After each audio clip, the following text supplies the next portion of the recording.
उसके बाद हम आते हैं कि हमारा अगला टॉपिक है, जैसे कि अब्दुल रहमान ने अभी यहाँ पर क्वेश्चन किया कि सर रिटर्न स्टेटमेंट यहाँ पर यूज़ नहीं होती जिस तरह से फंक्शन के अंदर यूज़ होती है। ठीक है, तो जब भी हम एसक्यूएल सर्वर के अंदर स्टोर प्रोसीजर को एग्जीक्यूट करते हैं, तो अगर हम क्या करते हैं, तो जब भी हम इसको रिटर्न यूज़ करते हैं तो आपके पास यहाँ पर एक इंटीजर वैल्यू ऑलवेज जो है वो रिटर्न होती है। ठीक है, जिसको आपके पास जो ऑलवेज रिटर्न होती है जीरो। जीरो का मतलब होता है, इंडिकेट करता है सक्सेस, और नॉन जीरो का मतलब होता है फेलियर। ठीक है, तो अगर आप इसको देखना चाहते हैं तो उसके लिए आपको क्या करना होगा, आप यहाँ पर आए, राइट क्लिक करें। ठीक है, और मैनेजमेंट स्टूडियो में आए, प्रोग्रामेबिलिटी में आए। ठीक है,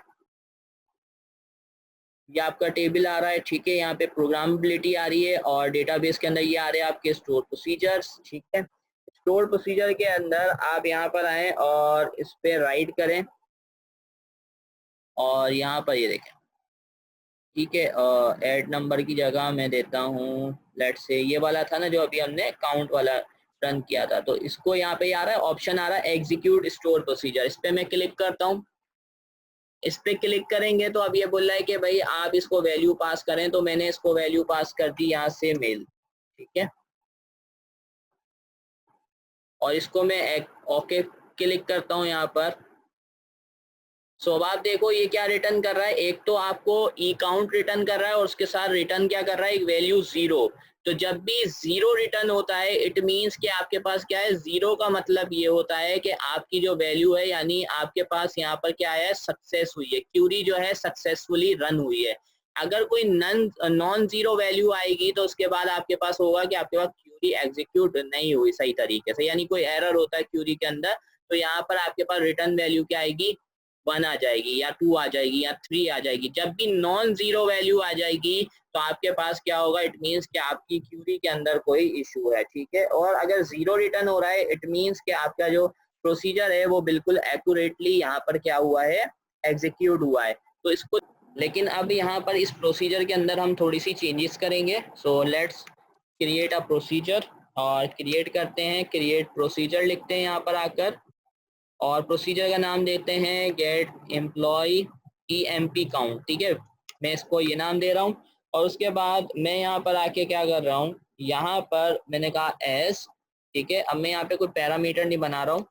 ठीक है, मैंने कहा बिगिन, क्योंकि मैं यहाँ पर मेल या फीमेल काउंट नहीं कर रहा, मैं सारे एम्प्लॉयज को काउंट करना चाह रहा हूँ। ठीक है, तो इस वजह से मैंने कोई वेरिएबल यहाँ पर बनाया नहीं, कोई पैरामीटर क्रिएट नहीं किया। ठीक है, अब उसके बाद यहाँ पर आके सिंपली मैं क्या कर रहा हूँ, अब यहाँ पर पहले मैं क्या कर रहा था, मैं इसके अंदर सिलेक्ट कमांड लिख के प्रिंट करवा रहा था, लेकिन अब मैं वैसा नहीं कर रहा हूँ, मैं यहाँ से रिटर्न स्टेटमेंट को यूज कर रहा हूँ। और रिटर्न स्टेटमेंट को यूज करते हुए मैंने यहाँ पे बोला सिलेक्ट। ठीक है, और मैंने कहा काउंट, क्या करो, आईडी के थ्रू काउंट करो कि कितने एम्प्लॉयज हैं हमारे पास इस टेबल के अंदर। मैंने कहा फ्रॉम एम्प्लॉय, तो टेबल का नाम क्या है हमारे पास, एम्प्लॉय। और उसके बाद ये हमने क्यूरी लिख दी और ये हमारा स्टोर प्रोसीजर यहाँ पर क्रिएट हो गया। ठीक है, तो अब इसको मैं एग्जीक्यूट करवाता हूँ यहाँ से, और एग्जीक्यूट कराते हैं तो हमारे पास स्टोर प्रोसीजर यहाँ पर क्रिएट हो गया है। सो नाउ बिकॉज हमारे पास ये क्या रिटर्न कर रहा है यहाँ पर, क्योंकि रिटर्न स्टेटमेंट यूज हुई है, तो अगर मैं इसको एज इट इज अभी इसको एग्जीक्यूट करता हूँ, ठीक है, तो मेरे पास यहाँ पे गेट EMP काउंट ये फंक्शन है, इसको मैं एग्जीक्यूट करता हूँ तो देखते हैं अभी हमारे पास क्या रिजल्ट आता है। तो आपके पास ये लिखा हुआ आ रहा है कमांड कंप्लीटेड सक्सेसफुली। ठीक है, अगर आपने देखो सी लैंग्वेज भी पढ़ी है, ठीक है, तो सी लैंग्वेज क्या कहती है कि अगर सी लैंग्वेज में भी अगर हम कोई फंक्शन बनाते हैं तो वो फंक्शन क्या करता है, अगर आपने उसमें रिटर्न यूज किया है और आप उसको कॉल करते हैं तो वो कॉल हो जाता है, लेकिन क्योंकि आपने उसके अंदर रिटर्न यूज किया होता है तो रिटर्न का मतलब ये होता है कि ये कोई वैल्यू आपको भेज रहा है, वापसी रिटर्न कर रहा है। ठीक है, तो अगर वो वैल्यू आपको यूज करनी है तो फर्स्ट ऑफ ऑल उस वैल्यू को आपने क्या करना होगा, किसी वेरिएबल के अंदर कैच करना होगा, अदरवाइज आप उसको यूज नहीं कर सकते। यानी आप सिर्फ फंक्शन को कॉल करेंगे तो वो रन नहीं होगा। अगर मैं इधर एक और देखो, मैं यहाँ पर एक और ये बना रहा हूँ फंक्शन ना, तो मैं सब प्रोसीजर बना रहा हूँ, अब उसमें डिफरेंस बताना चाह रहा हूँ। इसमें मैंने रिटर्न स्टेटमेंट यूज नहीं की। ठीक है, देखो इसमें मैंने रिटर्न यूज नहीं किया और इसको मैं नाम दे रहा हूँ गेट एम्प्लॉय सिटी। ठीक है, सो ये भी एक प्रोसीजर क्रिएट किया, इसको मैं एग्जीक्यूट कर देता हूँ और यहाँ पर आके इसको भी अब मैं एग्जीक्यूट कराता हूँ यहाँ से। तो मैंने लिखी एग्जीक्यूट की कमांड, ठीक है, इस तरह से भी लिख सकते हैं, ठीक है। तो गेट ये वाला प्रोसीजर मैं कॉल करता हूँ, तो देखते हैं हमारे पास क्या रिजल्ट आता है। तो देखो हमारे पास क्या रिजल्ट आ रहा है, 6 रिटर्न कर रहा है, यानी 6 प्रिंट भी हो रहा है, क्योंकि हमने यहाँ पे सिलेक्ट यूज किया है, सिलेक्ट को प्रिंट करा दिया है, ठीक है। जबकि इससे ऊपर वाली एग्जाम्पल के अंदर हमने क्या किया है, हमने रिटर्न करवाया है। क्या करवाया है, रिटर्न करवाया है। तो आप देखो डिफरेंस समझ आ रहा है कि अगर हमें रिटर्न यूज कर रहा हूँ तो वो प्रिंट नहीं करेगा, वो एग्जीक्यूट हो जाएगा। तो अगर आप चाहते हो कि वहां से रिटर्न से जो वैल्यू आपके पास प्रिंट होगी या आपको रिटर्न होगी, उसको अगर आप प्रिंट कराना चाहते हो तो आप उसको किसी वेरिएबल के अंदर पहले कैच करोगे। तो वेरिएबल के अंदर आप कैसे कैच करोगे, अभी जैसे अभी किया आपने, यहाँ पर एक वेरिएबल डिक्लेयर कर लोगे, ठीक है। और क्योंकि ये आपके पास इंटीजर वैल्यू रिटर्न कर रहा है, तो आप यहाँ पर एक वेरिएबल बना लो। अब उस वेरिएबल का नाम ई दे दो, ई की दे दो, जो भी आपको नाम देना वो नाम दे दो, ठीक है। आपने बोला ये इंटीजर है। अब आप यहाँ पर आए और ये जो आप एग्जीक्यूट कर रहे थे ना यहाँ से ये वाले को, तो आप यहाँ पर इसको कॉपी करें और अब आप ये बोले कि ये जो हमारा क्या है, ये जो हमारे पास एग्जीक्यूट हो, ठीक है, यानी ये जो एग्जीक्यूट हो रहा है, यहाँ पे कंट्रोल वी करता हूँ।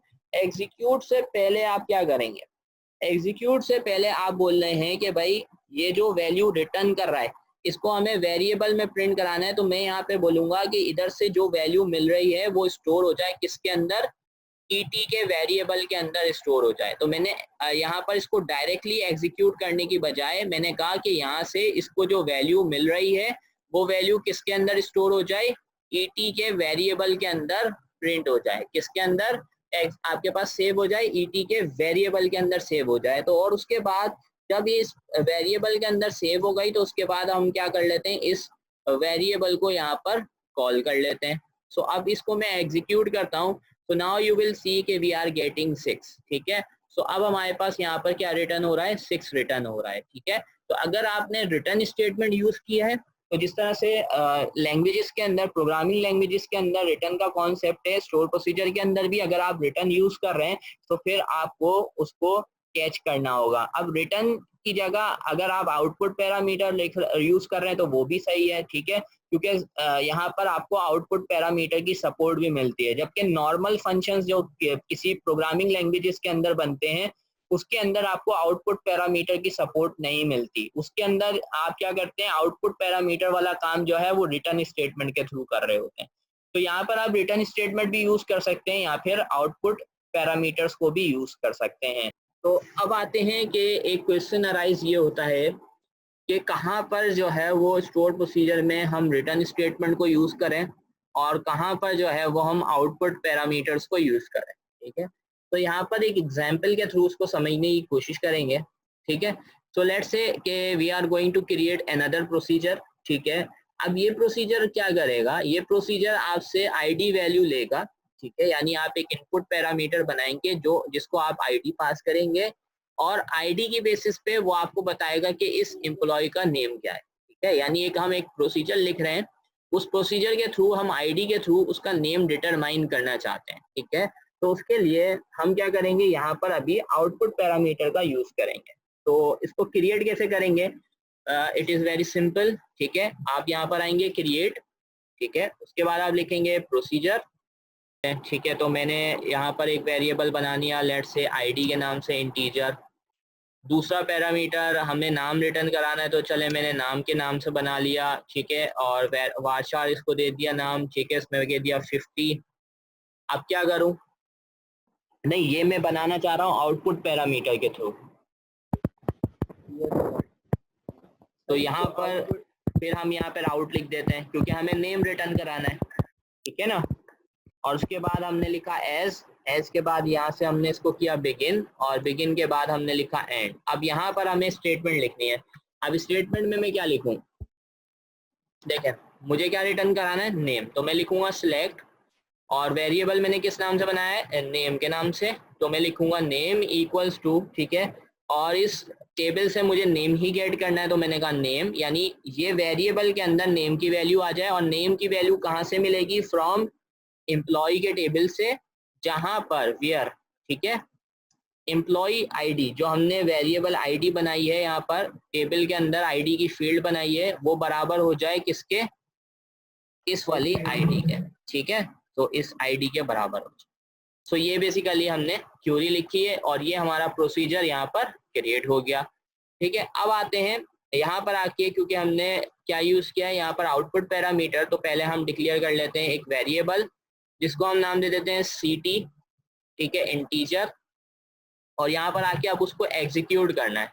तो एग्जीक्यूट, और प्रोसीजर का नेम है SPAR, ठीक है, ये नाम है, इसको एक वैल्यू पास करनी है। तो देखिए जब मैंने इसको बनाया हुआ है तो ये क्या लिखा हुआ है, store procedure always return integer, ठीक है, तो स्टोर प्रोसीजर आपको क्या रिटर्न करेगा, आपको इंटीजर वैल्यू रिटर्न करता है, ठीक है। सो यहाँ पर आप देखें लिखे एग्जीक्यूट SPR, और इसको आपने क्या पैरामीटर पास करना है, आईडी पास करनी है। तो लेट्स से मैंने यहाँ पे आईडी पास की 5, उसके बाद कॉमा, उसके बाद आपने बताना है कि नेम, ठीक है, तो पैरामीटर यहाँ पर जो सिटी वाला बनेगा उसको हम varchar देंगे यहाँ पर, ठीक है, क्योंकि नेम रिसीव करना है तो अब यहाँ पे इंटीजर नहीं देंगे, यहाँ पे क्या देंगे, varchar देंगे। और उसके बाद यहाँ पर हम बता देंगे कि वेरिएबल सिटी, और यहाँ पर आके हम बोल देंगे आउटपुट, ठीक है, यानी आउट पैरामीटर है ये। और उसके बाद हम यहाँ पर आके प्रिंट के अंदर उसका नाम जो सिटी में हमें रिसीव हुआ है वो हम प्रिंट करवा देंगे। इसको हम करते हैं एग्जीक्यूट। सो यहाँ पे आप देख सकते हो कि 5th आईडी पे हमारे पास एक एम्प्लॉय था जिसका नाम क्या था, अमजद, ठीक है। और अगर इसको वेरीफाई करना है तो इसको वेरीफाई करने के लिए व्हाट वी कैन डू कि हम यहाँ से आते हैं और एम्प्लॉय के टेबल को एग्जीक्यूट कराते हैं, यहाँ से सिलेक्ट करते हैं। तो अब आप देखो 5th आईडी पे कौन सा एम्प्लॉय है, अमजद, और उसका नाम क्या आ रहा है, अमजद आ रहा है, ठीक है। तो अगर हम इसको नीचे फर्दर नीचे मूव करते हैं तो आप देख सकते हो मैंने यहाँ पर क्या किया, पहले एक स्टोर प्रोसीजर बनाया, उस स्टोर प्रोसीजर में हमने वैल्यू स्टोर करवाई और फिर जो है वो हमने इसको यहाँ पर प्रिंट करवा दिया, ठीक है। वैल्यू को मैंने यहाँ से रिटर्न करवाया है, तो फिर हमारे पास क्या आ रहा है, यहाँ पर एक एरर आ रहा है। एरर क्या आ रहा है, ये एरर आपको क्या इंडिकेट कर रहा है, conversion failed when converting the varchar value आदिल टू डेटा टाइप इंटीजर।